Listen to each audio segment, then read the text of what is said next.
Okay, so let's continue with our teaching today. We'll talk about the path to personal peace. We are doing our series on how God can meet your greatest need. By the way, if you are blessed with this message, would you tell a friend, invite them again next Sunday? I think yung topic next Sunday is a roadmap for change. Yan.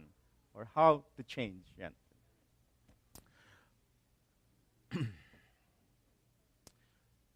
Let's talk about peace. Sabihin nyo nga, peace. One more time, peace. Christmas season is a season of peace. In fact, the angels, when they appeared to the shepherds, sabi na, peace be with you, sabi ng mga angels. When Jesus Christ appeared doon sa mga disciples niya, after He rose from the dead, He said, peace be with you. Sabi niyo sa katabi niyo nga, peace be with you. Alam mo, if there's a tradition sa Roman Catholic na ang ganda-ganda, yun yung peace be with you. That's very nice actually. No? Except nagiging mechanical lang siya, kaya lahat na lamang, peace be with you, peace be with you. Yan. I remember when I was young, I grew up in a Roman Catholic school, so every time sabihin ng pari sa amin on, peace be with you, dapat gagano ka lang, peace be with you. Kami lahat, peace be with you. Yeah, talaga, peace be with you. Eh, yung aming pari nun medyo kalugdik. Gaganon-ganon din siya sa amin. Anyway, when I was preparing for this message, oh man, I just Googled doon sa internet yung word na peace of mind. Nang ginugol ko sa internet yon, naglabas ang iba't ibang ministries about peace of mind. Pero may dinagdag ako, peace of mind product. Oh man, it has started to list down the top 10 products when it comes to peace of mind. And you would imagine that these people actually think that they have the solution for peace of mind. Nangunguna dun sa peace of mind sa internet was a survival food for those who are preppers. Number 2, home security. Number 3, a funeral home for peace of mind. Number 4, peace of mind for cancer research. Tapos meron pang candles, crystals, body soap, na kapag in-apply mo, magkaroon ng peace of mind. Hello? Parang something wrong sa as if that these people are saying, if you just buy our products, you will have peace of mind. In fact, there is this perfume called peace of mind. Okay? Na ang byline is that wear it to feel serenity. As if na kapag nag-spray ka, ganun ba? But nag-spray ka, immediately you will have peace of mind, serenity in your life. We know that is not true. Amen? We know that is not true. But peace of mind is such an important concept, such an important desire that everyone will do anything just to have peace of mind. People will travel to great exotic places para lang magkaroon sila ng peace of mind kasi akala nila yung lugar na yun will have peace of mind. People will sniff anything, kahit anong klase, substances of abuses, so that they will have peace of mind. They will experiment with anything just to have peace of mind. But the truth is this, very few people lang ever attain genuine and lasting peace of mind. In fact, the society of today carries with them so much stress, so much trouble, so much anxiety, so much tension, that they have almost forgotten that there is still the giver of the peace of mind. And you know what? As a pastor, I discovered that I have noticed that there are 3 circumstances that causes us to lose our peace of mind. Okay? Wala sa inyong mga notes, pero maybe you'd like to take note of them. Number 1, many times we lose our peace of mind when circumstances are uncontrollable. Napansin niyo ba yon? Yung halimbawa, late ka na sa work, tapos hindi ka talaga makakuha ng sasakyan or taxi, na-agitate ka na, you begin to lose your mind, your peace of mind, you begin to sweat, you begin to be anxious. Tama ba yun? Or suppose you prepared 1 hour for travel time, pero pagpasok mo ng EDSA, tamang-tama, epekto ka talaga todo. Di ba? You lose your peace of mind. When circumstances are uncontrollable, When people are unchangeable, number two, when people are unchangeable, we tend to lose our peace. Why? Because people are naturally resistant to change. They don't like change. We don't like change. Have you ever tried to change someone? Subukan niyo na ba yun? Have you discovered how uncooperative they can be? How even if you tell them this is for your own good, no, they resist. They even resent you for attempting to change them. Tama ba? Why? Because it's the second circumstances that people don't like. When people are unchangeable, we lose our peace of mind. Number three, when things are unexplainable, we have the tendency to lose our peace of mind. Okay? We know that life is not fair, that life doesn't have happy endings, pero at least we wanted an answer to our questions. But when nothing is coming, pag walang explanation, we tend to lose our peace of mind. What makes it more difficult is that we know that we are not always going to know why, pero we still want it, so we become frustrated. We become disappointed, nervous, stressed. We lose our peace of mind. Pero, I want you to know, mga mahal kong kapatid, this mere fact that God has promised us a peace of mind because it's a fundamental need of our lives. And there's no other place where you can get yung peace na to except from God alone. Amen? Shall we bow our heads? Let's go to God muna in prayer. Let's ask God to bless us this morning for this teaching. Lord, we know that having peace is so elusive for most of us that we will do anything just to have real peace in our lives. And sometimes, Lord, alam na rin naman namin yung sagot, and the answer is you. But still, Lord, we resist. And we don't want to give you, Lord, the full authority over our lives. Father, would you bless us this morning by giving us a deep understanding of what peace really means? Kasi, Lord, we really need this one more than anything else. Bless us now, O God. In Jesus' name we pray. Amen. Sa Hebrew, ang word na peace is shalom. Sabi nyo nga, shalom. Okay? It is often translated as peace. In fact, it is a greeting that is often done by Israelites. No? They would say shalom when they enter shalom. When they leave a house, they would say shalom. Okay? But we also need to understand the word shalom. Sabi niyo nga, shalom. The word shalom means more than peace. It is actually encompassing the whole person. Pangkalahatan, hindi siya pang peace lang.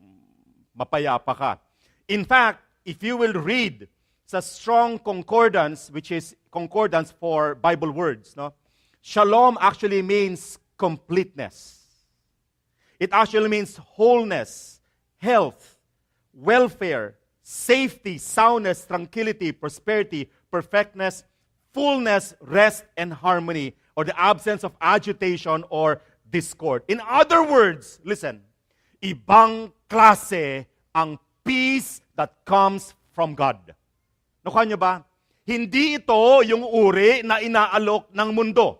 Perfume, or peace of mind, or security, or insurances. Hindi ganon. Pag sinabi ng Bible, shalom, it is a gift of God to every believer for the whole completeness natin. In fact, Jesus Christ said it well. Ang sabi ng Panginoong Jesus, I give you peace, sabi niya, the kind of peace that only I can give. It isn't like the peace that this world can give. In fact, si Apostle Paul, sa Philippians chapter 4, he gives a prescription on how to have real peace. Why? Bakit si Apostle Paul? Simple lang. Because if there is any person na merong karapatan to be angry, or to feel para bang inapi, or to feel na para bang napabayaan, that would be Apostle Paul. Because when he was writing the book of Philippians, he was in jail. But sabi ni Apostle Paul, no. I have peace. And I'd like to share with you how you can have peace. Amen? So in your notes, isa-isahin natin to. Four counsel, 4 remedies, 4 prescriptions the Apostle Paul on how you can have peace. Okay? Let us all stand muna. Why don't we read muna Philippians chapter 4, verse 6. Can we have that, please? Philippians chapter 4, verse 6 to 9 yata yan. Okay?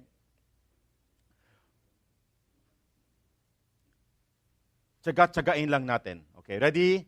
Sabay-sabay tayo. Ano sabi ni Apostle Paul? Ready? Go. Do not be anxious about anything. Ano raw? Do not be anxious. Do not worry. Do not fear. Huwag kang mag-alala about, ano raw? Gano'ng karami? Anything. Sabihin nyo nga, anything. But, ano raw gagawin dapat? But in everything, by prayer and petition with thanksgiving, present your request to God. Verse 7. Continue. Okay. And the peace of God, which transcends all understanding, will guard your hearts and your minds in Christ Jesus. Verse 8.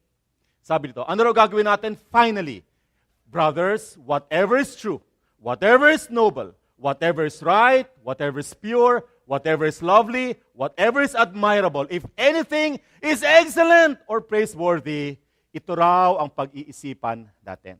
And finally, verse 9, sabi doon, whatever you have learned or received or heard from me or seen in me, put into practice, at ang mangyari, and the God of peace will be with you. Take your seats. Number 1, in your notes, would you write this one? If you want to have real peace, pag gusto mo ng genuine peace, number 1, sabi ng Apostle Paul, refuse to worry. Yan yung pinakaunang-una. Sabi ng Apostle Paul, I simply refuse to worry. Why? Because worrying will not change anything. Sabi nyo nga, worrying will not change anything. Kahit pa buong gabi ka magmukmok, kahit pa buong gabi ka na mag-alala kung nakapasa ka sa exams or not, it will not change your grade the next day. Nakuha nyo ba?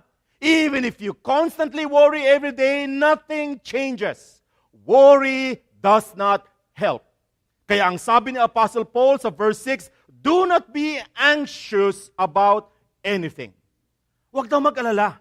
Huwag kayong ma-agitate because, tawag dito, worry does not change anything.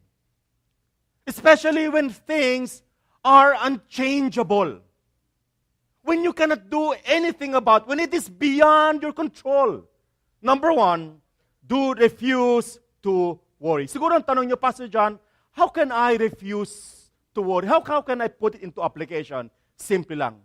Learn the word acceptance. Sabi niyo nga, acceptance. If you want to refuse to worry, simple lang, learn to accept things. May mga bagay-bagay that you cannot change in your life. Hindi mo naman pwedeng palitan yung iyong napangasawa at kumuha na lamang ng pangalawa o pangatlo. Tama ba? Simple lang gagawin. Change. Hindi mo naman pwedeng palitan yung anak ninyo. Kung meron kayong mga anak, ayoko si number 3. Pwede ba ako pumunta sa Mega Mall at mamili ng pangatlong anak? Hindi naman pwede. Alam nyo, gustong gawin talaga ni Mario para kay Joshua. Pero, but there are things that we simply have to accept. Sabi nyo nga, accept. In 2 Samuel chapter 12, there is this story about David. He had a son. And the Bible said, his son, who was still a child, became very, very sick. You know what David did? He pleaded with God to restore the health of that babe. In fact, ang ginawa, Joshua, ginawa ni David, pumunta pa siya sa temple. And for 7 straight days, he prayed, he fasted, he begged God to spare the life of his son. You know what happened? On the 7th day, his son still died. Namatay.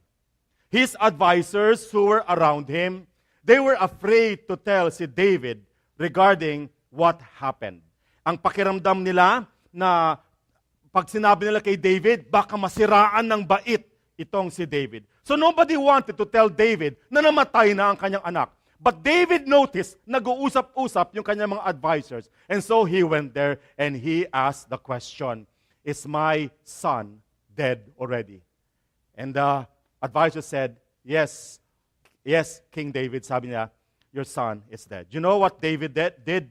He got up, he went home, he took a bath, he changed his clothes, he ate a big meal, and he went back to work.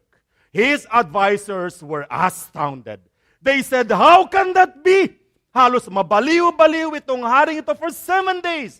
But when he found out na kanyang anak ay namatay na, he just simply got up and became well again. Itong si David. And so they asked him, King, what happened? You know what King David said?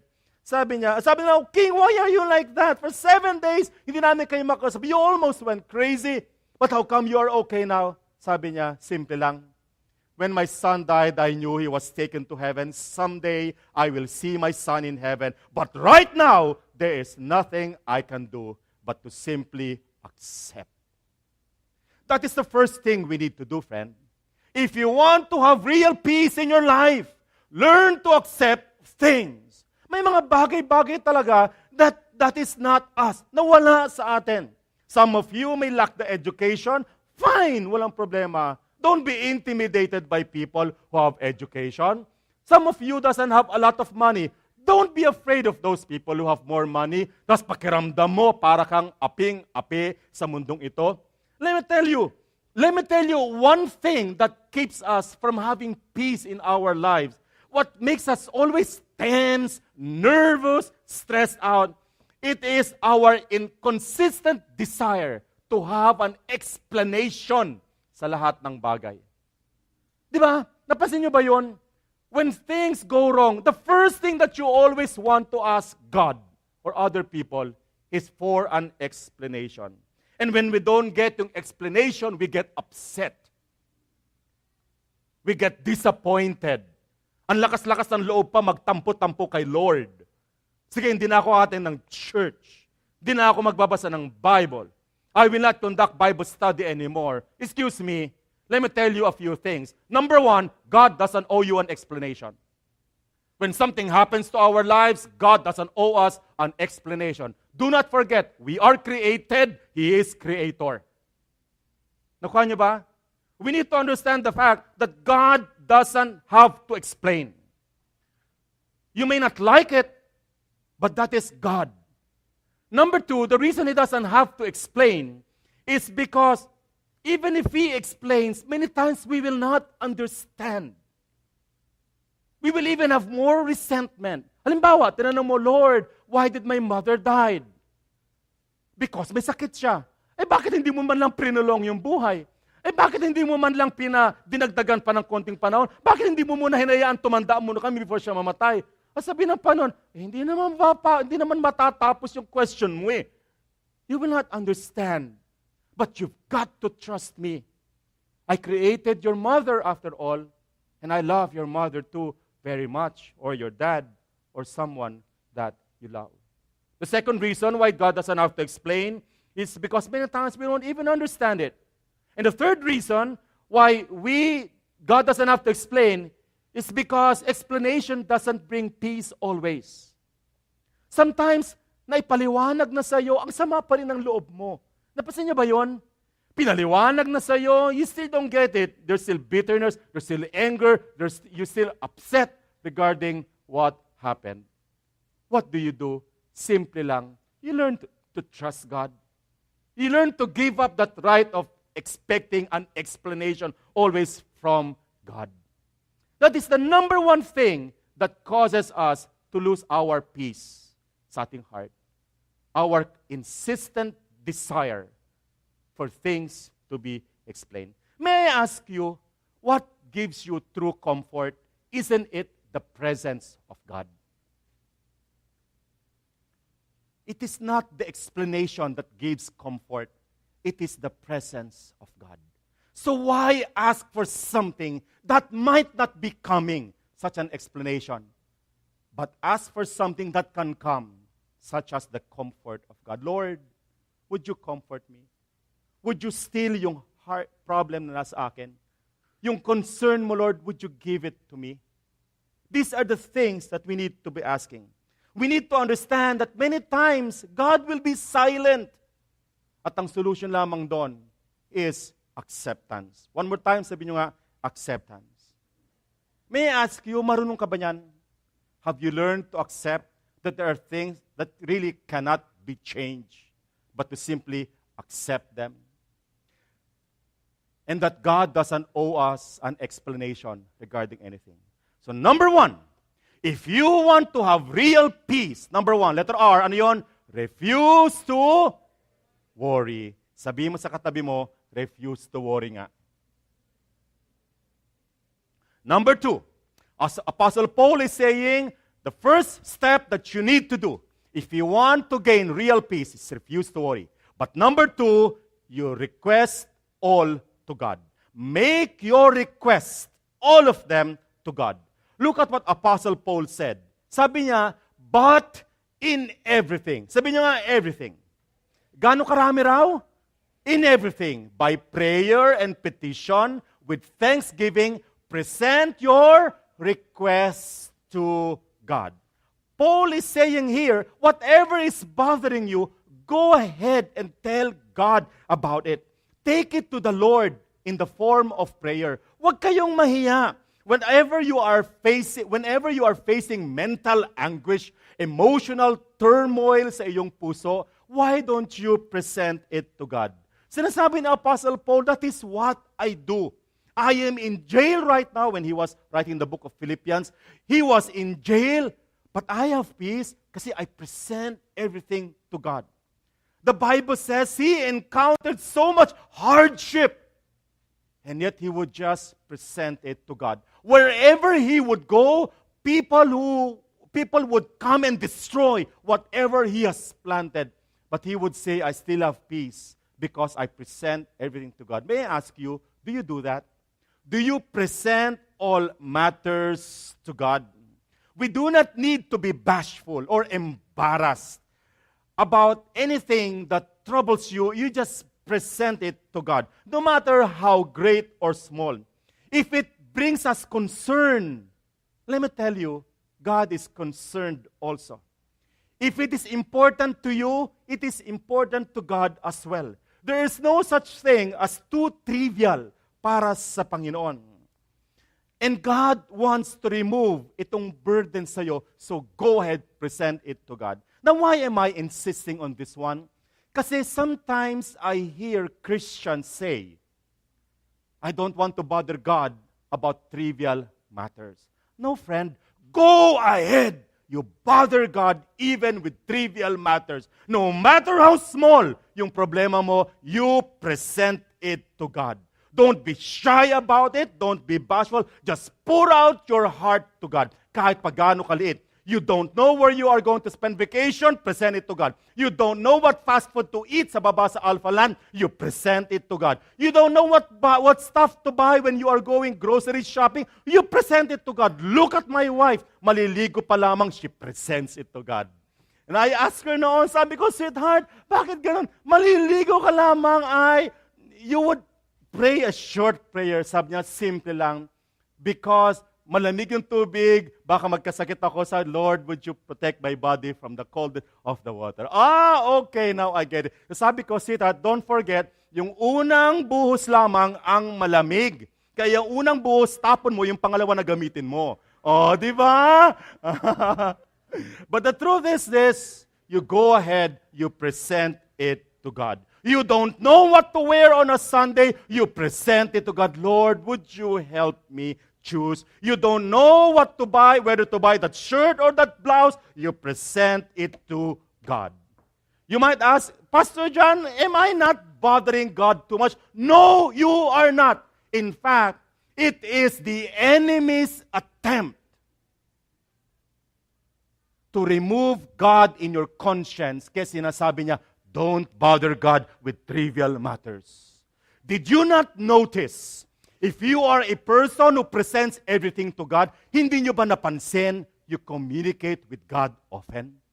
Does it not cause you to draw close to God almost every moment? Mamasahe ka lamang, magpapara ka, Lord, bigyan niyo po ako, Panginoon, ng sasakyan sa pagpara mo. Did you not have communication with God? What if pinipresent mo lamang sa Panginoon only big matters? Hindi kaya once a week na lamang kayo mag-usap ni Lord? Once a month na lang. Kasi ang tingin mo, it is too inconsequential. It is too trivial to bother God with. No, friend, bother God, and God likes it because it causes you to draw near to Him. Amen? So number one, if you want to have genuine personal peace, number one, refuse to worry. At number two, request all to God. Number three, sabi ni Apostle Paul, if you want real peace, number three, reflect on good things. Look at what Apostle Paul said in verse 8. Basahin ng sabay-sabay. Finally, brothers, whatever is true, whatever is noble, whatever is right, whatever is pure, whatever is lovely, whatever is admirable, if anything thou is excellent or praiseworthy, ano raw gagawin? Think about such things. In other words, concentrate on the good, not on the bad. Concentrate on the positive, not on the negative things of your life.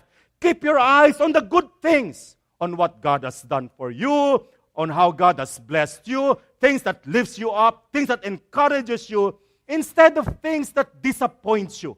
Instead of focusing your eyes on things that discourages you, stop looking back at bad memories ninyo. Kung kailan kayo iniwan ng inyong sweetheart, kung kailan kayo binasted ng inyong niligawan noon, stop dwelling on those things. Ang sinasabi ni Apostle Paul. Why? Because it causes you to worry. It causes you to lose your peace sa inyong puso. Nakuha niyo ba? But instead, concentrate on the good. Ang masakit kasi, often we remember the things that we should forget. Often we remember our hurts, our failures, our disappointments. And the things that we should remember are the things that we forget. We forget our victories in this life. We forget our successes. We forget the good times that God has blessed us with. Let me tell you this. Did you know that in the Old Testament, that God had given instructions for Israel, that every year they are going to have feast. Sabi niyo nga, feast. Fiesta sa Tagalog.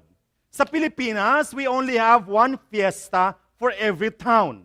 Once a year. But in the Old Testament, the Lord said sa Israelites, you will not have one, you will not have two, but you will have 7 feasts every year. It is mandatory that everyone comes. No one is exempted from celebrating this feast. Why? Why did God say you will have 7 fiesta every year? Simply lang, because God doesn't want them to forget what He has done for them. All the good they are supposed to remember and recall the good things that God has done for them every time meron silang fiesta. Several times a year, Israelites would stop whatever they are doing, and together with their loved ones, they would celebrate the time when God removed them from slavery, the time when God defeated their enemies, the time God protected them from calamities, the time when God gave them the promised land. May I ask you, do you take the time, kapatid, to remember the good? Do you take the time to remind your family on a regular basis about the good things that God has done in your life? Because if you have not, friend, let me tell you this, hindi na ako magtataka why you don't have so much peace in your heart. Every year, my family and I would go to Baguio City. And ever since my children were young, we would have this tradition that we would cross this hanging bridge doon sa may Cannon Road. Medyo mahaba yung stretch and malalim yung babagsakan. But ever since they were young, sila DJ, sila Faith, Erica would do it. And today, it's just a matter of fun for us. But it is more than fun. It is a reminder that this is the beginning of our vacation. The moment we cross yung hanging bridge na yon, we are all reminded that we are in vacation, that we are to enjoy the goodness of God in our lives. When we come back, after nung mag-cross kami ng bridge, pagbalik namin, we are excited to be with each other. Meron ba kayo niyan? A time when you purposely tell your family, why don't we sit down? Why don't we remind ourselves of the good things of God?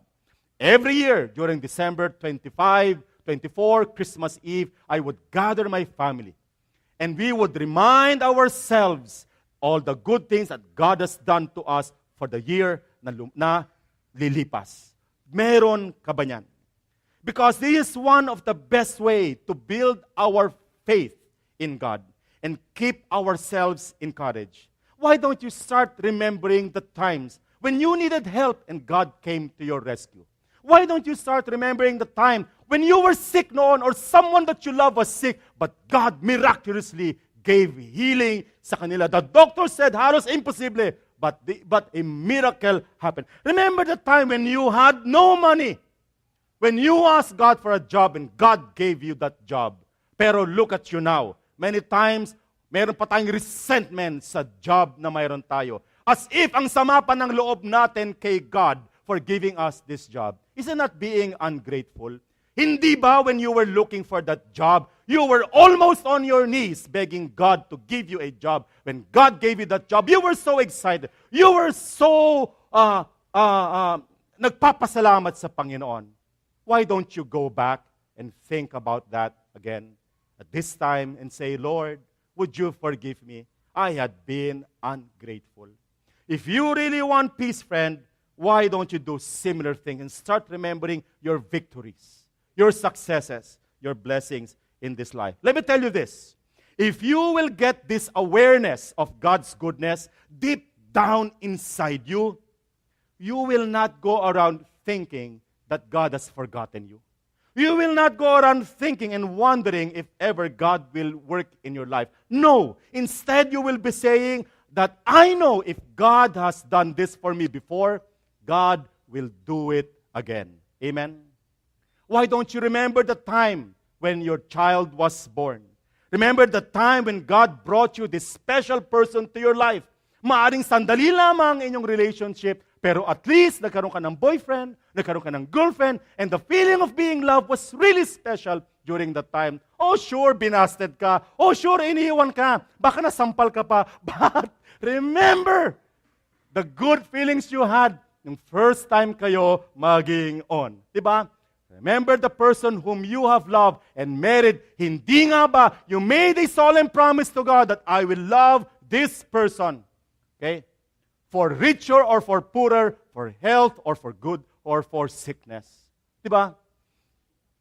I do this often in my life. I think about the time when God has blessed me with a wife. I remember the very time, I constantly remind myself of the time I walked in sa opisina ni Rona, doon sa may Taytay Rizal sa Frank House Corporation. I remember distinctly the time when God said to me, this is going to be your wife, and I do not forget that. I don't take that for granted. I do not think it is a coincidence. I do not think that is a lucky break on my part. No. I believe it is God directing my steps so that I will meet si Rona. Pastor John, do you have trouble sometimes? Oh, sure.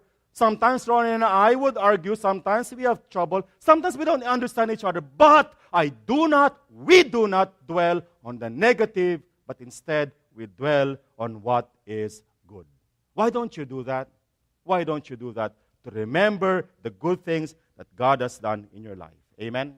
Number 4, and very last. Number 1? Number 1, letter R.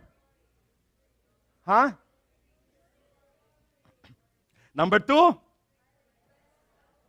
Number 3? Number Paul. If Paul is here, sabihin niya, repeat what I learned. In other words, no, practice what you do. Practice the things that you have seen well. Verse 9. Sabi ni Apostle Paul sa verse 9. Can we read that one? Sabay-sabay. Finally, whatever you have learned, or received, or heard from me, or seen in me, put it into practice. Ang sabi ni Apostle Paul, you saw me. I was there before sa church ninyo. You have seen how I have kept my peace. You have seen how grateful I am for life. You have seen how I look at the good and not dwell on the bad or on the past. Why don't you gayahin ako? Let me tell you this, friend. Here at Next Gen, you are blessed.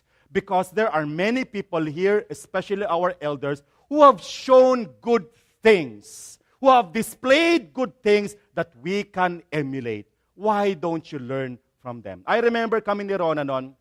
One day, Ron and I, we were talking, bago pa lang kami sa aming marriage, and I said, I want to learn from people. Sabi niya, siya rin. And so we agreed, sino among the friends that we know who is a godly man, a godly woman na pwede nating matutunan. And we came up with a name, yung mag-asawang Nesha. Taga-Cainta Baptist Church po sila, that is where our church noon. And ang pangalan ng lalaki was Rogeline, pangalan ng babae was Minda.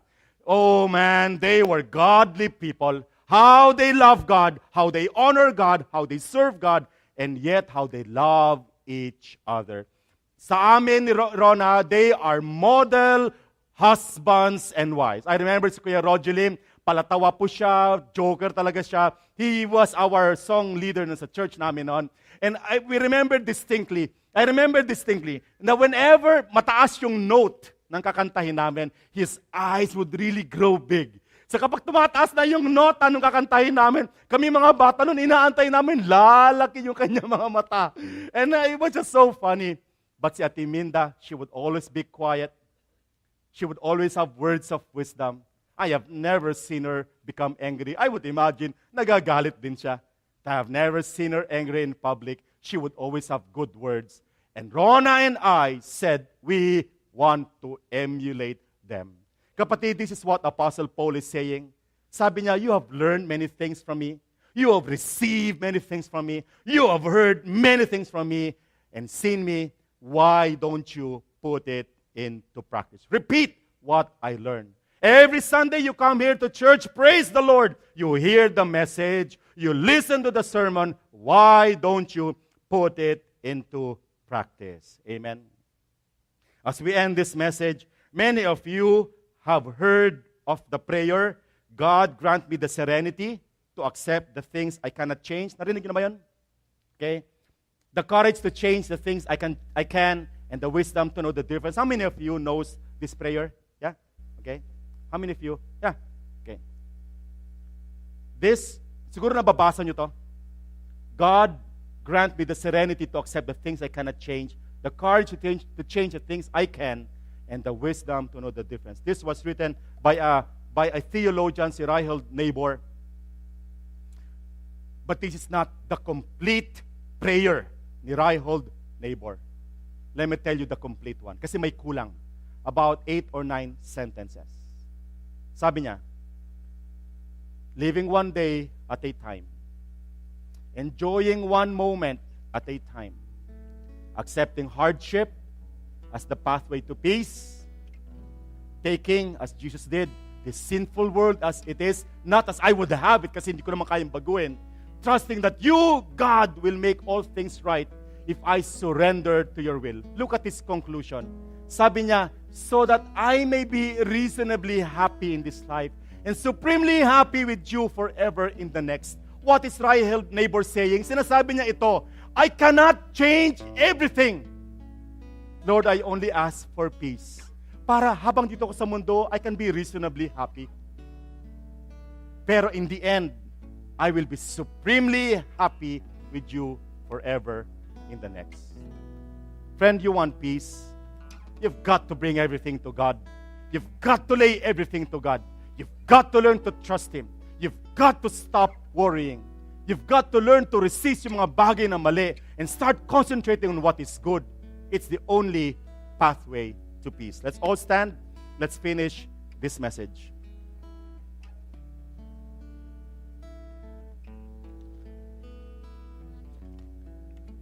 Amen?